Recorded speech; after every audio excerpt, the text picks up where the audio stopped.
see fantasy, I'd like to be fed. Give me a romance in only one bed. Fighting or flirting, a sweet little treat. Reading or watching our picks of the week.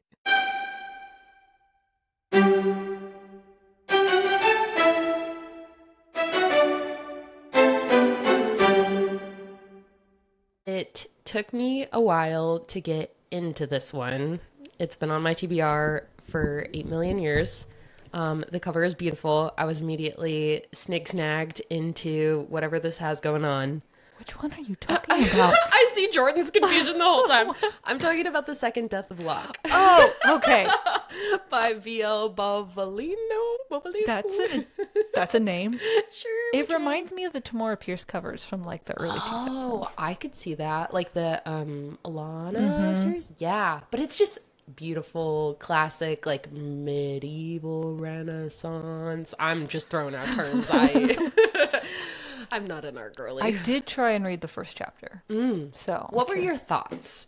I was not intrigued at all by the characters. I thought the leads, both the male and female lead, were kind of boring. I could see that. It took me a while to get into it. I feel like the first 50% of the book, it's almost like there's a veil over the emotions of the characters and how you're supposed to be feeling them, where you feel like kind of at a remove. It's very odd. I don't know that I've like felt that way really about another book. What I would say is similar is One Dark Window by Rachel Gillig, where it's that same kind of like, you know, they're going through it, but you don't necessarily feel it yourself. So you kind of feel detached from the characters. After the like 50-60% mark, she like figures it out, and I was like, oh my god, that's a lot of book to get through. That's a fuck ton of book, especially because it's like 450 500 pages. No. It's a biggie book. But after that point, I just kind of like, I'm in it. I like what's going on. They are traumatized. I will say it's super similar to the Shadow and Bone series by Leigh Bardugo. Okay, because that's also like a friend romance dynamic too. Yeah, especially like the second and third books. The plot, the like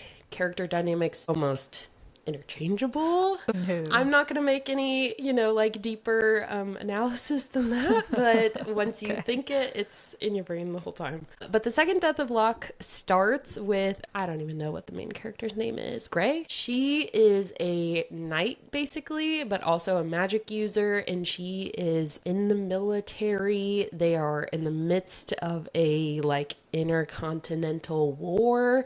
There's a bunch of, lands that keep trying to kill each other because, 16-ish years ago, the source of all of the power for the nation, the Isle of Locke, all of a sudden imploded.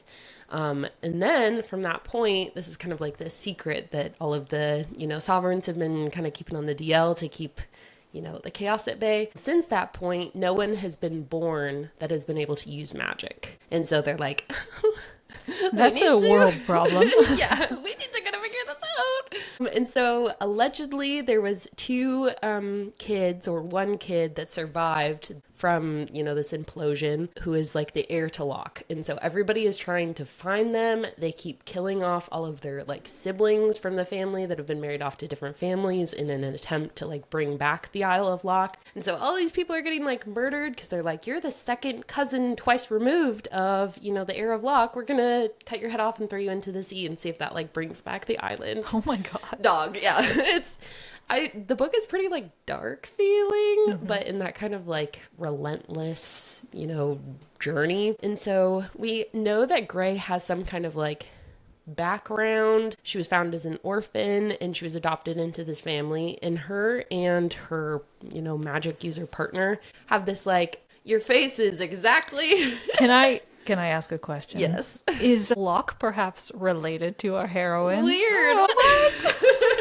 I will say, V.L. Bovalino, don't keep you like waiting. It's pretty chapter 3, 4, 5. Okay, so it's not meant to be like, oh, we didn't see this coming. No, she's not like a lost princess in that sense. She starts having flashbacks of this like event that precipitated the Isle exploding. And then it's like, okay, these are some like repressed memories, because it's like a kind of really traumatizing, like, I get it, girly. But she is paired with Kieran, who goes by Kier.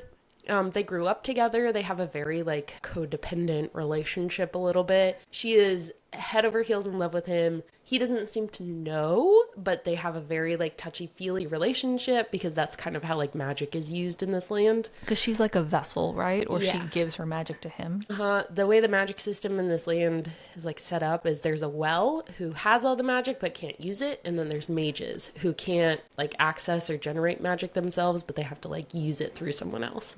And so they're coming to pairs, the hand and the mage, I think is their like roles. And their progresses, you know, that's like the baseline. They're soldiers, they're fighting. They are all of a sudden put on this task to kidnap this resource is what it's called. And they're like, this is kind of like a suicide attempt. Like, we don't want to like go in and do this, but okay. And so they go in, they take this whole company out, murder them. They're fighting whatever battle. They yank open the carriage door and there's the resource. It's a child, right? Yep, This yeah. is about where I made it to before. I'm like, I'm out. I'm done. Yeah, she's a 16-year-old girl, and they're like, we're kidnapping someone, and this is the alleged heir of Locke. And so they have to take, you know, this heir back to their sovereign, and from there, like, a mystery unfolds, because Gray is like, if I'm the heir of Locke, you can't be the heir of Locke, but who are you? And there devolves into the mystery of Gray kind of coming into her power, and her and Kieran having, you know, codependency issues.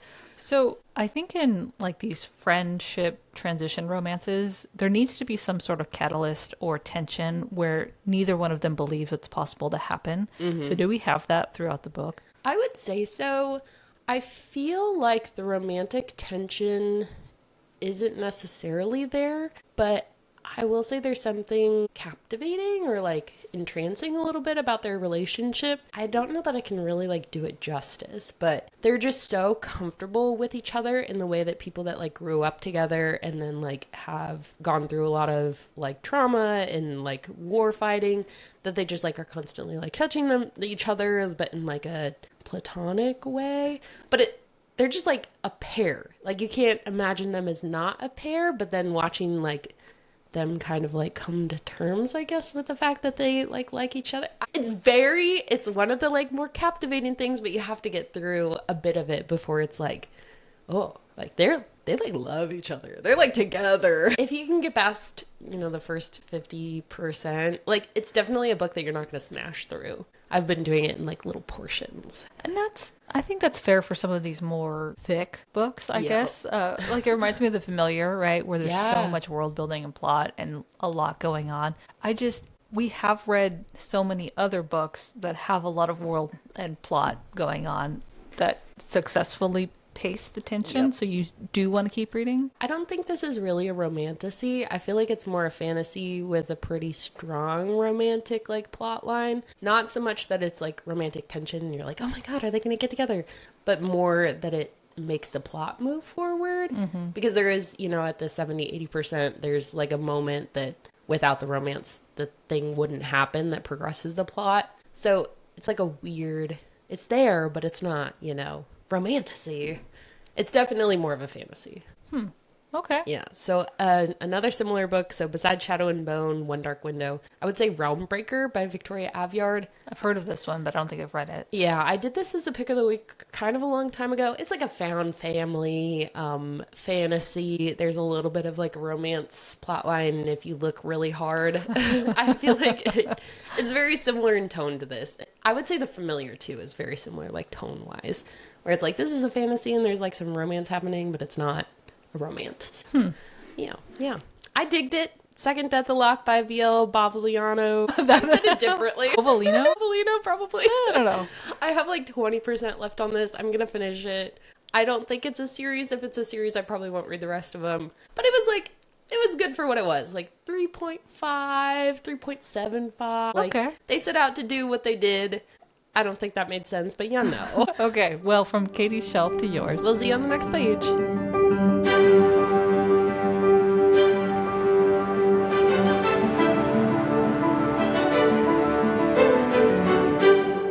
Hi, readers. Like what you've been hearing? Like and subscribe to us on YouTube or Patreon at Not Another Heroine to support our growing library and get access to exclusive bonus content. Ready for the next page? We post new episodes every Monday and Wednesday wherever you get your podcasts. Thanks for listening.